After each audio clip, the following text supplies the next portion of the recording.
মধ্যপ্রাচ্যের দেশ লেবাননের রাজধানী বৈরুতে সাবরা বাজার যেন ছোট্ট এক টুকরো বাংলাদেশ। প্রচুর বাঙালি ব্যবসায়ী এখানে বাংলাদেশি পণ্য বিক্রি করেন। লেবাননে বসবাসরত প্রবাসীরা তাদের নিত্য প্রয়োজনীয় জিনিসপত্রের অনেকটাই এখান থেকেই কিনে থাকেন। ব্যবসায়ীদের অভিযোগ, বাংলাদেশ থেকে মালামাল আনতে ঝামেলা পোহাতে হয় তাদের। এছাড়া লেবানন পুলিশের হয়রানি তো আছেই। এসব সমস্যা সমাধানে কর্তৃপক্ষের দৃষ্টি আকর্ষণ করেছেন তারা। বৈরুতের সাবরা বাজারে মূলত মধ্য ও নিম্ন আয়ের লেবানিজরাই কেনাবেচা করে থাকেন। 2006 সালে এখানে হঠাৎ বাঙালি বিক্রেতা চোখে পড়লেও 2012 সালের পর থেকেই পাল্টাতে থাকে চিত্র।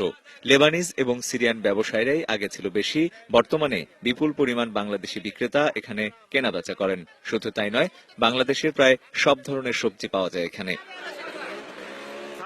লেবাননের প্রায় সব অঞ্চল থেকে এখানে প্রবাসীরা ছুটে আসেন বাংলাদেশি পণ্য কিনতে।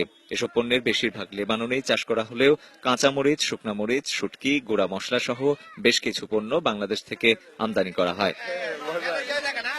তবে বাংলাদেশ থেকে এসব পণ্য আনতেও নাকি হয়রানির শিকার হতে হয় তাদের। এক ব্যবসায়ী জানান, বাংলাদেশ থেকে সরাসরি মাছ আনতে পারেন না তারা, আনতে হয় মিশর থেকে। এছাড়া পুলিশ এসে প্রায়ই লাখ লাখ টাকার মালামাল তুলে নিয়ে ফেলে দেয়। আমাদের বাংলাদেশ দূতাবাসের আন্ডার থেকে কোনো কিছু করার জন্য সুযোগ থাকে করে দেওয়ার জন্য আমরা হাজার হাজার ডলার আমরা ইনভেস্ট করে সেটা আমরা রিক্সের উপরে আমরা ব্যবসা করতে দিয়েছি। প্রবাসীদের দাবি, এসব সমস্যা সমাধানে বাংলাদেশ সরকারকে কার্যকর ব্যবস্থা নিতে হবে, যাতে বাংলাদেশি ব্যবসায়ীরা ঝামেলাহীনভাবে ব্যবসা করতে পারেন। রঞ্জন শুভ্র, ডিবিসি নিউজ ডেস্ক।